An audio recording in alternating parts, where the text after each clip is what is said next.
Hola, el día de hoy vamos a hablar sobre el derrame de petróleo que hubo en Cadereyta, Jiménez, Nuevo León.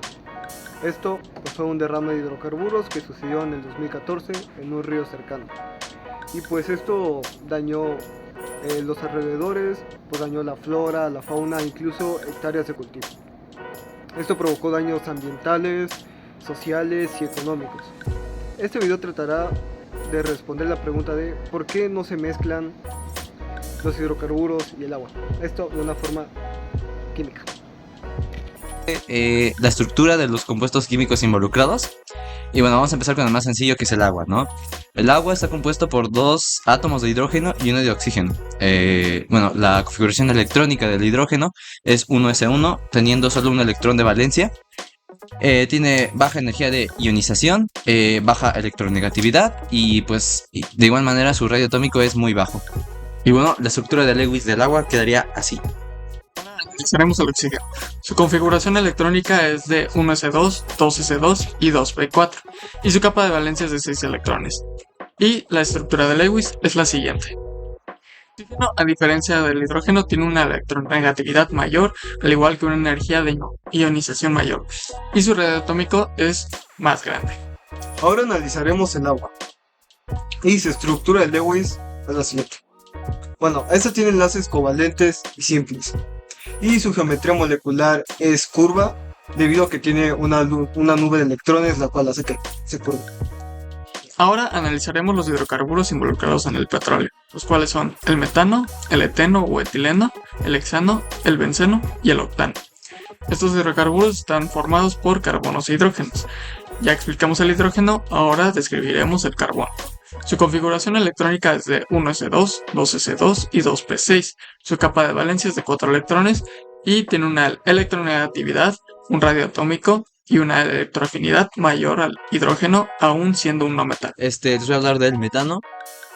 Bueno, esta sustancia es CH4, donde básicamente el carbono está rodeado de 4 hidrógenos, llenando su capa de valencia, y de este modo pues forma una molécula no polar, ¿no? Ya que, pues como llena su capa de valencia, no quedan electrones libres. Y la geometría molecular de este compuesto es tetraédrica. Ahora explicaré el eteno o etileno, que es C2H4. En esta sustancia los carbonos tienen un enlace entre ellos, aparte de que los hidrógenos completan la capa de valencia de cada carbono, dando su electrón y creando otra molécula no polar. Su geometría molecular es igual tetraédrica y tiene enlaces covalentes. Ahora voy a hablar del hexano, que es C6H14. Bueno, es un eteno más largo, son 6 carbonos y cada uno pues termina su capa de valencia con hidrógenos, ¿no? Bueno, debido a esto es una molécula no polar y tiene una geometría tetraédrica. Ahora explicaré el benceno. Como tal, su fórmula es C6H6 y sus enlaces son no polares. Y con el benceno ocurre algo bastante peculiar, ya que los carbonos están unidos entre sí, pero su geometría molecular forman un anillo, como tal un hexágono, y tiene 3 enlaces dobles, estos de forma alternada. Así que además cada carbono tiene un hidrógeno, el cual hace que se complete la capa de valencia.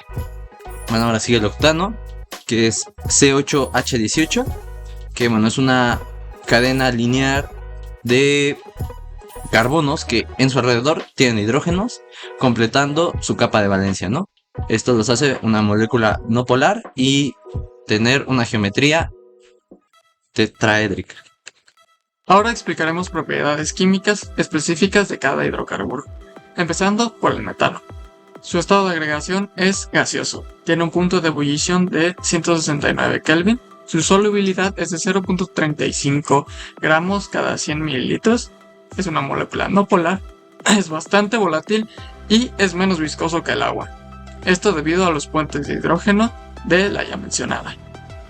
Respecto al benceno, su estado de agregación es gaseoso, su punto de ebullición lo alcanza a los 112 Kelvin, su solubilidad es de 131 miligramos sobre litro, es un compuesto bastante volátil y es más viscoso que el metano, pero menos que el agua. como ya había sido mencionado, por su punto de hidrógeno del agua. Y pues es una sustancia o un compuesto no polar. Bueno, las propiedades del hexano son que, para empezar, su estado de agregación es líquido, su punto de ebullición se encuentra en los 341 grados Kelvin, es insoluble en agua, es muy volátil y es más viscoso que otras moléculas como el hexano, pero menos viscoso que el agua. Muy bien, ahora explicaré el benceno. El benceno, su estado de agregación es líquido, su punto de ebullición es 353 Kelvin, es insoluble y también es más viscoso que el hexano, pero todavía no es más viscoso que el agua. Además de que sigue siendo muy volátil al ser un hidrocarburo y es una molécula no polar. Ahora, en el caso del agua, su estado de agregación es líquido, se encuentra líquido a temperatura ambiente, su punto de ebullición es a los 373 Kelvin, es más viscoso que los hidrocarburos debido a su punto de hidrógeno, es una molécula polar y como tal no es volátil. Una vez presentado todos los elementos que componen al agua y todos los compuestos que componen al petróleo, ahora analizaremos el problema que surgió en cada ello. El petróleo, al tener compuestos no polares, no se disuelve fácilmente en el agua, por lo que requieren de diferentes procesos para que se pueda retirar el petróleo de donde haya sido contaminada el agua. Existen protocolos para poder hacer de esto una tarea mucho más sencilla, los cuales son los siguientes. Primero se debe de contener el derrame del petróleo, luego se tiene que recoger el petróleo de la zona afectada. El tercer paso es tener almacenamientos temporales para luego poner el petróleo en un almacenamiento definitivo. Y por último, se da la limpieza del agua. Existen diversas formas de retirar el petróleo del agua. Una de estas es la llamada skimmers. También está el rociar cierto tipo de químicos en la zona afectada para que estos disuelvan los hidrocarburos. Y por último es la quema total del petróleo. Sí, bueno, el proceso skimmer consiste en que se acerca a la zona donde hay petróleo con diferentes navíos, los cuales contienen barreras oleofóbicas, las cuales pues evitan el paso del petróleo, ¿no? Ya después de esto se colocan los skimmers, que son dispositivos que empiezan a absorber los hidrocarburos del agua y bueno, mediante bombas se dirigen en contenedores dentro de los navíos. Bueno, otra solución es el uso de componentes químicos. Estos se liberan mediante diferentes transportes, ya sean avionetas, barcos, y pues se encargan de descomponer los hidrocarburos. El problema de este proceso es que puede llegar a alterar la vida marina de la zona y solo pueden ser usados cuando el petróleo no lleva mucho tiempo en el agua. El segundo método es más peligroso y pues básicamente consiste en la quema controlada de petróleo. Esto es muy peligroso para empezar, ya que al quemar el hidrocarburo pues se liberan sustancias químicas que pues llegan a contaminar el aire, además de que en caso de que se descontrole la quema podría ser mucho peor. Los fundamentos químicos que se usan para la solución de este problema se basan en el rompimiento de los enlaces de los hidrocarburos, ya que al desprender los enlaces de hidrógeno del carbono pues se permite que el agua pueda empezar a disolver el petróleo y los hidrocarburos. Aparte de que las soluciones que presentamos tienen una ayuda extra al retirar directamente el petróleo del agua y no dejar el petróleo ahí para que se disuelva con el tiempo, cosa que beneficia aún más al ambiente. Y la disolución se lleva a cabo debido a que el agua es una molécula polar y los hidrocarburos no. Si se rompen los enlaces de carbono y hidrógeno, se permite que el agua pues atraiga, debido a su electronegatividad, a los hidrocarburos que quedan flotando, y así se puede disolver de una manera mucho más sencilla, ya que incluso algunos hidrocarburos no son solubles al agua en temperaturas normales. Ahora explicaremos las propiedades y las condiciones necesarias para que el agua se pueda considerar nuevamente potable. Para empezar, esta tiene que ser limpia y segura, ya que no tiene que tener riesgos tanto para la salud humana como para la de el resto de animales. Es incolora, también inodora. Ningún componente debe generar algún tipo de olor, ya que si permanece alguna clase de olor significa que todavía existen residuos de contaminación en ella. Tiene que estar libre de ciertos contaminantes orgánicos, ya sea que sean radiactivos o no. Su proporción determinada de sales, minerales e iones tiene que ser balanceada. No puede tener mucho de sales ni mucho de iones, ya que esto la descompensa. Y aparte tiene que estar libre de microorganismos patógenos. En casos como el de Caldereita, el agua tiene que ser tratada, ya que no se puede dejar simplemente con la limpieza del petróleo y necesita de una purificación para eliminar las características no deseables y los residuos de petróleo que quedarán en ella. Este tratamiento variará en la función que se le quiera dar. Y pues al ser tratada, lleva un proceso de purificación. Las características del agua purificada es que se eliminan los principales contaminantes y microorganismos que ya se encuentran en ella. Y aparte, no es lo mismo tener un agua purificada a un agua tratada para convertirse en agua potable para los humanos, ya que este requiere ciertos procesos como la coagulación, la decantación, filtración, desinfección y por último el análisis. Sin embargo, un agua que quiera ser tratada en ríos o océanos no llevará todos estos procesos. Se quedará hasta la desinfección. Ok, ahora respecto a la toxicidad de los hidrocarburos, se puede decir que estos causan efectos agudos y crónicos en el organismo. Por ejemplo, el benceno. El benceno es un compuesto carcinógeno, el cual favorece el desarrollo de la leucemia, que es un tipo de cáncer.